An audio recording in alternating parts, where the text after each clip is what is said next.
Hello. All right, we are going to make a pork sirloin roast. And I want to tell you, it's super easy to make meat that maybe you're not familiar with. So this is what I do when I'm not sure.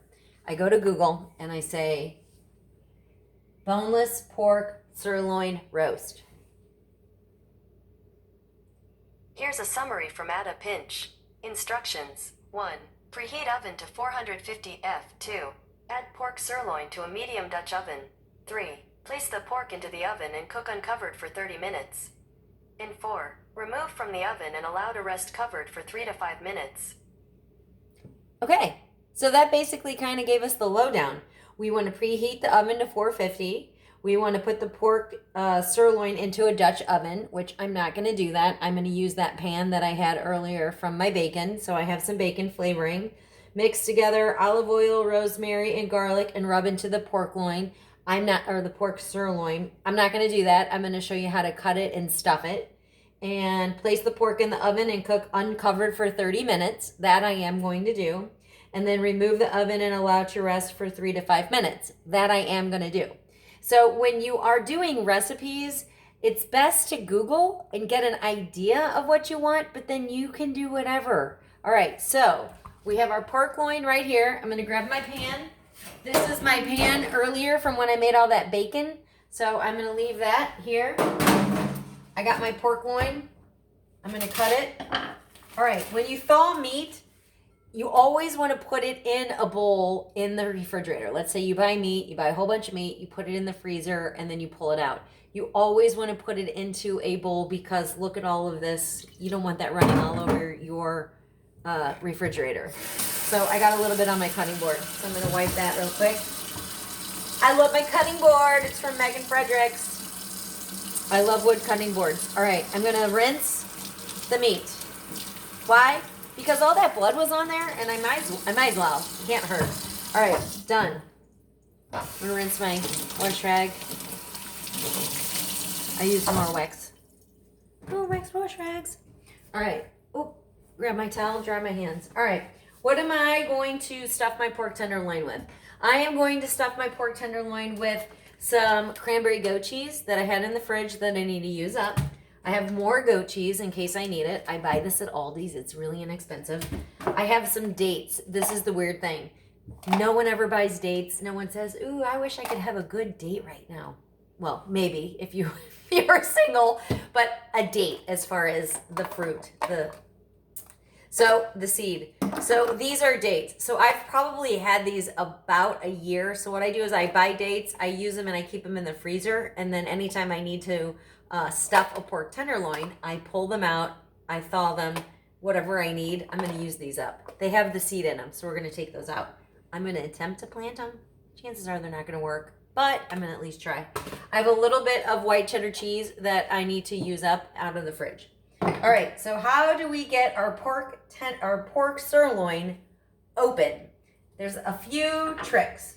One, we're going to cut it on the lower part of the pork. Cutco Santuco knife because it is serrated. We're basically going to open this up. We're going to butterfly it, but not really butterfly it. We're going to keep going. We're going to open it, keep going, keep going. All right, I got halfway there. I'm going to go another inch in. I'm going to make a slice. It's going to start opening up. I'm going to keep going. Opened up. I'm going to do another one. It's opening up even farther. Keep going. It's getting bigger. And then now it's opened up. So I took that meat that was one big chunk. Let me do a little bit right here. I'm going to open it up a little bit more so you can see. All right. Wipe my hands. So I had a big chunk of meat, and all I did was start slicing to open it up. That's the key. Now we're going to fill it with stuff, and then we're going to roll it, put it in our pan, and then we're going to bake it, and it's going to be great. So I'm going to grab some fresh ground pepper. Just going to pepper it. Now this goat cheese, The cranberry goat cheese and the dates have a lot of flavor. And again, no salt. I don't do a whole lot of salt. All right, so I'm gonna take my cranberry goat cheese. Somebody brought this to my house, I'm not sure. I had it in the freezer. So I'm just gonna pull it out. Don't be scared to touch things. I'm going to just crumble it into the crevices of the meat. Diane, how do I know this is gonna taste good? It is going to taste good. Pork with any kind of fruit is delicious. I give a lot of orange marmalade, rhubarb, strawberry. I give a lot of stuff out that I've canned. And the advice I give to people is, if you're not going to use it on toast, pour it over pork or chicken. Uh-oh, Claire's barking. Pour it over pork or chicken, and it's going to be amazing. Oh no, I'm doing a video. Who is it? It's me. Oh. I gotta pee. Oh, Neil's going out the garage door, coming through the front because he's afraid to walk through the video. You look good today, honey. You can walk through the video. All right, so all I'm doing is I'm taking my date and I'm pulling out the seeds. I'm going to save these seeds because I'm going to attempt to plant them. I'm just pulling some date apart, pulling out the seed. That is so funny. I'm telling you, that guy, he's awesome. All right, open up the date, pull out the seed. Here's the date. That's what you want to keep. Diane, my family won't eat dates. Yes, they will. Neil used to not eat this or goat cheese, and the first time he tried it, he's like, wow, this is really good. This is really good. So your family's not going to know. You can stuff these with anything that you want. You could do spinach, tomatoes, Parmesan cheese, really anything that you want. Neil, you're seriously cracking me up. He's going out the front door. He went out the front door. He's going around. All right, I have one more date. I'm getting it out. They're very sticky. They're very, very sticky. So now I'm out. So I'm going to buy more dates, and then I'll keep them in the freezer and pull out a few at a time. All right, I'm going to get a knife. I'm going to get a chef knife. I'm going to really just chop these up. They don't have to be super fine. You just want them kind of bite size. They're sweet. Dates aren't something that you just normally buy, so that's why you keep them in the freezer. They last forever. I think I got these at Schnucks. All right. Okay, got my dates. I'm gonna sprinkle those into the crevices of the meat.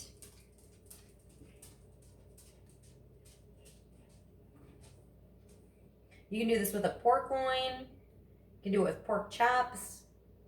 My little cuts, I'm going to put in there. Put the dates down in the little cuts. Put it in there. I think I have enough goat cheese. I don't think I need this extra, so I'm going to just save that. I actually throw goat cheese in the freezer and then pull it out whenever I need it, so don't be afraid to freeze cheese because it's totally fine. Buy it when it's on sale. All right, I have some white cheddar. I'm going to just cut some strips of this white cheddar. If you watch my videos, you know white cheddar's like my go-to. I buy all different kinds. I buy the really expensive Irish white cheddar, and then I buy the regular cheap kind, and I love them both. There is a place for everything.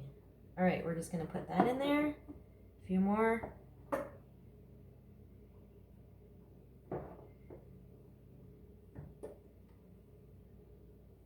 One more.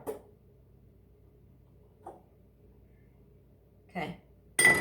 Good. Good, good, good. Now, I am going to, I don't need that. I don't need that. I'm going to save these seeds. I'm going to try to plant them. Grow a date tree. Okay. I'm going to take my pan. I'm going to put my oven on 450. Bake. 450. Start. It's not too late. I feel like I need a little bit more in here, like maybe garlic or maybe some kind of an herb. So I'm going to do a little bit of garlic. So we've talked about this before. I normally don't buy fresh garlic like this in a big Mongo tub. However, This is what Neil or my mom buys. So right now I'm just going with it. All right. I'm going to sprinkle this with garlic. Good to go. Now we're going to wrap it. So I'm going to start at the end. I'm going to fold it. Scoot and fold, scoot and fold. I'm going to put it straight into the pan. I'm going to take some of this grease from the bacon. I'm going to smear it over the top. Diane, seriously, you just smeared it with grease. It's no different than sprinkling olive oil or canola oil or vegetable oil. This grease is good grease. It's from bacon. So now it's going to have a little bit of a bacon flavor, and it's going to brown it, and it's going to make it delicious. And now I don't have to wash this pan. I'm using it for something else, right? Come on. Time is money, and I've been very busy today. Out power washing, cutting the grass, getting the pool open, showing my mom how to use the lawnmower. Like, I've been busy, so I need very quick, easy things. All right, so this is ready to go. I'm going to do some cracked pepper on the top. And that is it.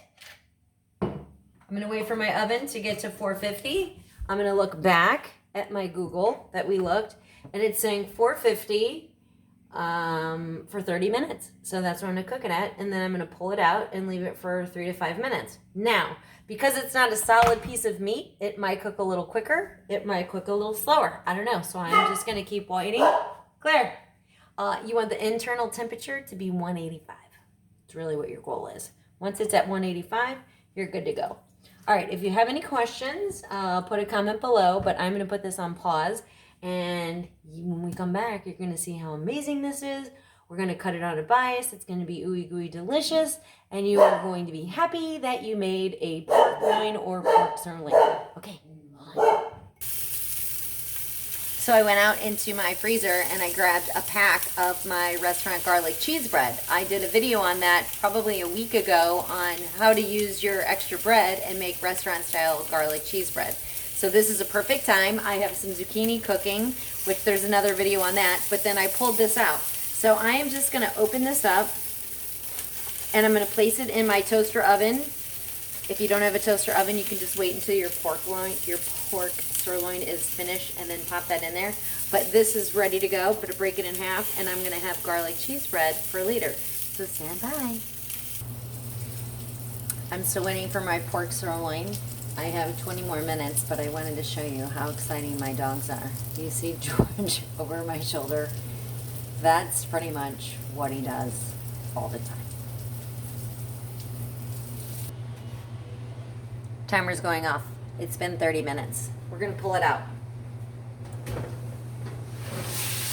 Woo!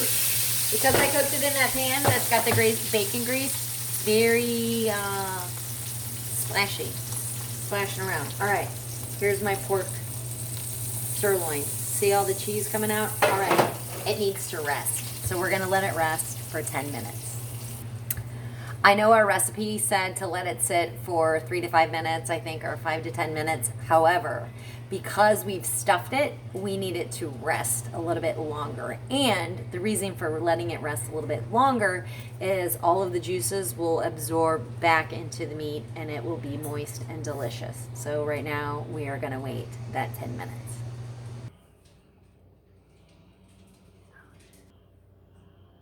It's finished. It's done. We're ready. All right, I let it rest for 10 minutes. I'm gonna pull it out. Clara is right there waiting to see what this is gonna be like. I'm gonna start cutting it on a little bit of a bias, but as you can see, it is going to be juicy. Ooh, it's gonna be so good. I'm gonna cut it all and then I'm gonna show it to you. Okay, so just stand by, because I'm cutting the wrong way. I need to cut the other way. But I'm going to show you, and pick it up, my hands are clean. Inside of here is the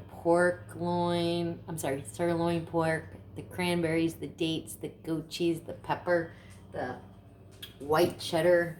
It's going to be good. I'm going to go on the other end. I'm gonna get probably 5 or 6 servings out of this. Some will be for my mama, some will be for dinner, and then of course, for lunch. So it got to 185. I'm gonna try it. Man, so good. Can't go wrong with this. I'll show it to you. Alright, what am I gonna serve this with? I did a video on roasted asparagus, sauteed asparagus.